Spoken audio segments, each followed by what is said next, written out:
Radio صدائے حریت جموں و کشمیر ہے محمد طارق خصوصی اپڈیٹ کے ساتھ۔ پاکستانی اور کشمیری مضبوط مذہبی، تاریخی اور ثقافتی رشتوں میں بندھے ہیں۔ بانی پاکستان قائد اعظم محمد علی جناح نے بجا طور پر کشمیر کو پاکستان کی شہر قرار دیا تھا۔ بانی پاکستان نے پر وقت نشاندہی کی تھی کہ برصغیر میں مسلمانوں کو اپنا مستقبل محفوظ بنانے کے لیے ایک علیحدہ ریاست کی ضرورت ہے، اور یہ خواب پاکستان کے محض وجود میں آنے سے شرمندہ تعبیر ہوا۔ دو قومی نظریہ اہل کشمیر کی بہادری کی جدوجہد کے پیچھے متحرک قوت ہے۔ کشمیری عوام کی آزادی کی جدوجہد تحریک پاکستان کا ایک لازم ملزوم حصہ ہے۔ کشمیر برصغیر کی تقسیم کا نامکمل ایجنڈا ہے۔ پاکستان اور کشمیر دونوں ایک دوسرے کے بغیر نامکمل ہیں۔ آرٹیکل 370 کی منسوخی نے ایک بار پھر ثابت کیا ہے کہ برصغیر میں مسلمانوں کو ایک علیحدہ ریاست کی ضرورت ہے۔ وسطائی مودی کی زیر قیادت بھارتی حکومت کی پالیسیاں دو قومی نظریے کی تصدیق کر رہی ہیں۔ مقبوضہ کشمیر میں لانگ لیو پاکستان اور ہم پاکستانی ہیں، پاکستان ہمارا ہے جیسے نعرے لگائے جاتے ہیں۔ کشمیری عوام پر ڈھائے جانے والے بھارتی مظالم کو عالمی سطح پر اجاگر کرنے کے لیے پاکستان ہمیشہ پیش اور اس عہد کی تجدید کرتا ہے کہ حق خود ارادت کے حصول تک اہل کشمیر کی سیاسی، سفارتی اور اخلاقی حمایت جاری، اور اس سلسلے میں کوئی دباؤ قبول نہیں کیا جائے گا۔ وانیگام، پائن کریری، بارامولہ میں دو نوجوان شہید کرنے کے علاوہ بھارتی سفاکوں نے معراج الدین کا رہائشی مکان بھی تباہ کیا ہے۔ وترگام، رفیع آباد، بارامولہ میں بھارتی کمانڈوز SSB کیمپ پر گرنیڈ حملے میں ایک کمانڈو زخمی ہوا، جبکہ توحید چوک، ددرہمہ، گاندربل میں گرنیڈ حملے میں زخمی CRPF اہلکار مترن جوائے چاٹیا ساکن آسام دم توڑ بیٹھا ہے۔ خصوصی اپڈیٹ ختم ہوا۔ قائد اعظم محمد علی جناح کے فرمان کے مطابق جموں کشمیر پاکستان کی شہر ہے۔ آپ نے ایک اللہ، ایک رسول، ایک کلمہ و کعبہ کی بنیاد پر اسے پاکستان کی رگ جاں قرار دیا۔ ان کی اہلیان جموں کشمیر سے محبت کا اظہار ان کے قیام پاکستان سے قبل وہاں کے دوروں کے دوران تقاریر سے آیا ہے۔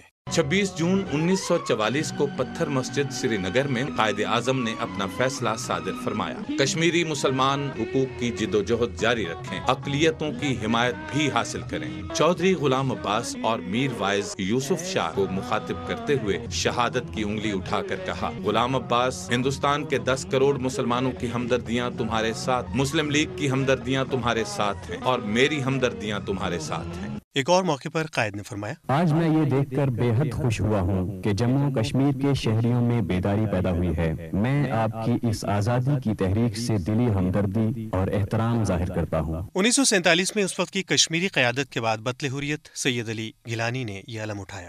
85% مسلمانوں کی آبادی تھی، 750 میل سرحدیں پاکستان کے ساتھ ملتی ہیں، جتنے دریا یہاں سے نکلتے ہیں پاکستان کی طرف ان کا رخ ہے۔ یہاں جب ہوائیں چلتی ہیں وہ راولپنڈی سے آتی ہیں، بارشیں برستی ہیں ایک ساتھ برستی ہیں، چاند کا جو مطلع ہے ایک ساتھ ہے۔ یہ اتنے مضبوط رشتے جن حقیقتوں کی بنیاد پہ میں کہتا ہوں کہ Jammu Kashmir was a natural part of Pakistan. آج سابق بھارت نواز قیادت بھی برملا کہتی ہے کہ قائد اعظم سچے تھے، غلطی ہم سے ہوئی۔